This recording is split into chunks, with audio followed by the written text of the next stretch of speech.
एक घने जंगल में एक शेर और एक बाघ रहते थे। दोनों बहुत ताकतवर थे और अपनी अपनी ताकत पर बहुत गर्व करते थे। एक दिन शेर बोला, मैं जंगल का राजा हूँ, मुझसे ज्यादा ताकतवर कोई नहीं। बाघ हंसते हुए बोला, ताकत सिर्फ दहाड़ने से नहीं होती, असली ताकत काम से दिखती है। उसी समय जंगल में एक छोटी हिरनी दलदल में फंस गई। वह मदद के लिए पुकारने लगी। शेर और बाघ दोनों वहां पहुंचे। पहले शेर ने अकेले कोशिश की, लेकिन वह सफल नहीं हुआ। उसने अपनी पूरी शक्ति लगाई, लेकिन हिरनी को बाहर नहीं निकाल पाया। शेर को अपनी असफलता पर थोड़ा आश्चर्य हुआ। बाघ ने शेर की ओर देखा और एक पल सोचा। फिर बाघ ने कहा, आओ मिलकर कोशिश करें। शेर ने पहले तो झिझका, लेकिन फिर सहमत हो गया। दोनों ने एक साथ मिलकर हिरनी को खींचना शुरू किया। उन्होंने अपनी पूरी ताकत और समझदारी से काम लिया। दोनों ने साथ मिलकर मेहनत की और हिरनी को सुरक्षित बाहर निकाल लिया। हिरनी दलदल से बाहर आकर बहुत खुश हुई।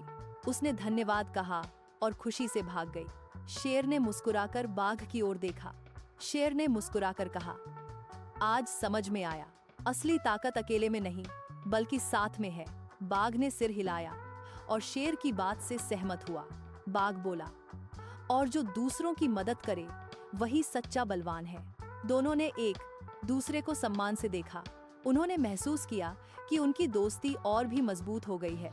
जंगल के अन्य जानवर भी यह देखकर प्रभावित हुए। उन्होंने सीखा कि सहयोग कितना महत्वपूर्ण है। शेर और बाघ ने उस दिन से मिलकर काम करना शुरू किया। उन्होंने जंगल में शांति और व्यवस्था बनाए रखी। उनकी कहानी पूरे जंगल में फैल गई।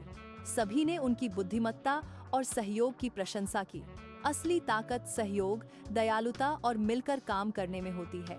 यह कहानी हमें सिखाती है कि एकता में ही बल है। अकेले हम बहुत कुछ कर सकते हैं, लेकिन साथ मिलकर और भी बहुत कुछ। दूसरों की मदद करना हमें सच्चा बलवान बनाता है।